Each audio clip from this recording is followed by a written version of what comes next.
aujourd'hui on va parler de la trahison. Non pas que ce soit un sujet très joyeux, mais en tout cas je pense que c'est important d'en parler, dans le sens où ça affecte énormément l'estime de soi quand on a pu être trahi.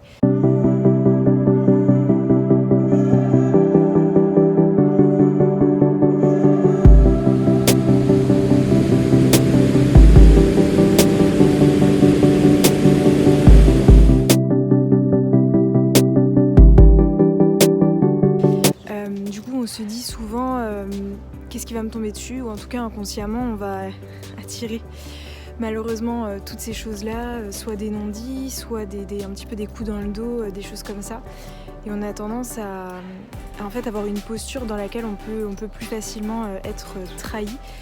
Et du coup cultiver un petit peu autour de nous tout ce qui est mensonge, tout ce qui est des coups bas, des choses qu'on découvre comme ça un peu sur le tas et qui sont extrêmement douloureuses.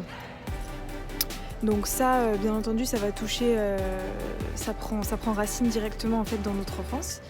On peut se demander à quel moment est-ce que je me suis sentie trahie, qu'est-ce qui s'est passé justement pour que je me sente trahie et que je ressente ça et que je cultive ça aussi à l'intérieur de moi. Qu'est-ce qui n'est pas encore guéri et qu'est-ce que exactement une trahison pour moi en fait. Est-ce que c'est...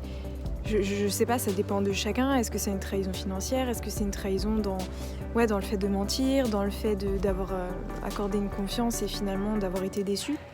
C'est toujours définir en fait qu'est-ce qu'on est capable d'accepter, quelle est la limite pour nous et qu'est-ce qui fait que cette limite est franchie au bout d'un moment et que c'est pas possible de revenir en arrière sans une déception.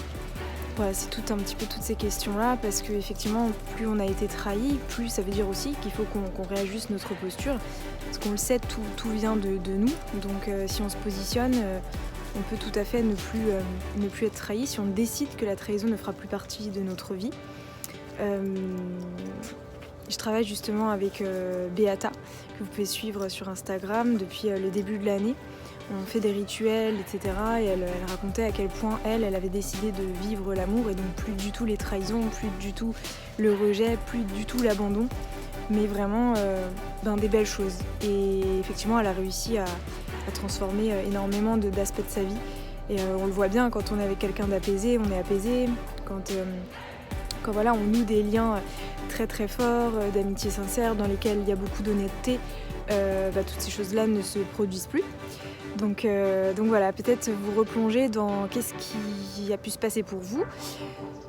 Comment est-ce que vous vous sentez par rapport à ça? Ça peut être des choses refoulées aussi, donc l'inconscient, tant qu'il n'est pas prêt à voir ce qui s'est passé, ça va être compliqué pour lui.